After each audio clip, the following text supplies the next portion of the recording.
जो काम भारतीय जनता पार्टी के बड़े बड़े प्रवक्ता नहीं कर पाए हैं, वो काम अकेले पत्रकार मनीष कश्यप घूम घूम करके कर रहे हैं।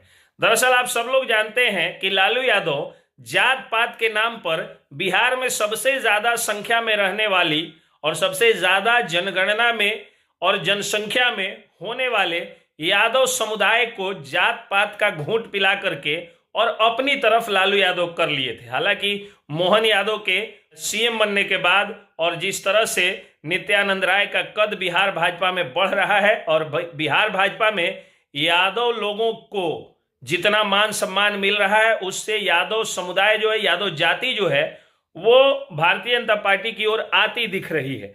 लेकिन फिर भी जिसकी जितनी हिस्सेदारी उसकी उतनी भागीदारी की बात करते हुए ये लोग कहते थे कि 14% यादव जाति के लोग हैं तो 14% इनकी हिस्सेदारी होनी चाहिए। अब इस हिस्सेदारी के नाम पर 14% में अकेले मीसा यादव, राबड़ी यादव, तेजस्वी यादव, लालू यादव अकेले 4 लोग और फिर तेज प्रताप यादव, और अगर अब बन पाया तो अगले चुनाव में राजश्री यादव को ही ये लोग टिकट दे देते हैं। यानी यादव की ज्यादा भागीदारी हो इस नाम पर लालू परिवार सिर्फ परिवारवाद को बढ़ावा देता है। अब इस चीज को पत्रकार मनीष कश्यप ने एलईडी स्क्रीन लगा करके समझा दिया कि अगर आपको लगता है कि जिसकी जितनी हिस्सेदारी उसकी उतनी भागीदारी, तो आप इस बात को समझिए कि ज्यादा हिस्सेदारी आज समाज में 95% से ज्यादा गरीब और मध्यम वर्गीय लोग हैं। तो अगले चुनाव में गरीब और मध्यम वर्गीयों को टिकट दीजिए। और भारत की राजनीति का एक कड़वा सच है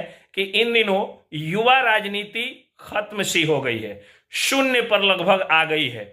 यानी जो युवा अपने बल पर मेहनत करके संसद में और विधानसभाओं में, विधान परिषदों में या राज्यसभाओं में पहुंचना चाहता है, उसके लिए लगभग सारे रास्ते को बंद कर दिए गए हैं। किसी न किसी परिवारवाद और निपोटिज्म की पैदाइश युवा को ही संसद में, संसद के दोनों सदनों में या विधानमंडल के दोनों हाउसेस में घुसने का और काम करने का मौका मिल रहा है। अब इन लोगों ने कभी दुख देखा नहीं, इसलिए ये लोग जनता के दुख को नहीं समझते हैं। इस चीज को पत्रकार मनीष कश्यप ने एलईडी स्क्रीन लगा करके बखूबी समझा दिया। उन्होंने कहा कि 95% गरीब और मध्यम वर्गीय लोग हैं, तो 95% किसी भी जाति के आप गरीब और मध्यम वर्गीय युवाओं को टिकट दें। दूसरा उन्होंने कहा कि अगर आपको लगता है, यादव समुदाय को लगता है कि 14% उनकी हिस्सेदारी है, तो अगर बिहार बर्बाद होता है तो 100 में 14 यादव के बच्चे बर्बाद होते हैं। अगर करियर बर्बाद होता है, सेशन लेट होता है, बाहर मजदूरी करने जाते हैं, तो 100 में यादव वर्ग के लोग ज्यादा जाते हैं। और अगर 3% भूमिहार है तो 100 में 3 भूमिहार भी जाते हैं। यानी जिसकी जितनी हिस्सेदारी है उसकी उतनी बिहार में बर्बादी है। इसलिए अच्छे लोगों की सरकार बननी चाहिए, जात पात से ऊपर उठ करके राष्ट्रवाद और बिहार का प्रेम, ब्रांड बिहार की बात सबको करनी चाहिए। ये बातें मनीष कश्यप समझाने में सफल दिख रहे हैं।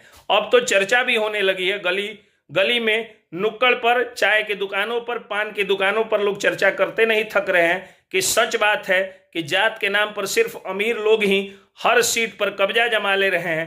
गरीब और मध्यम वर्गीयों को सिर्फ झंडा ढोने के लिए पार्टी में और दरी बिछाने के लिए पार्टी में मौका दिया जाता है। तो फिर संसद के दोनों सदनों और विधानमंडल के दोनों सदनों में गरीब और मध्यम वर्गीयों का बच्चा कब पहुंचेगा? जय हिंद, जय बिहार।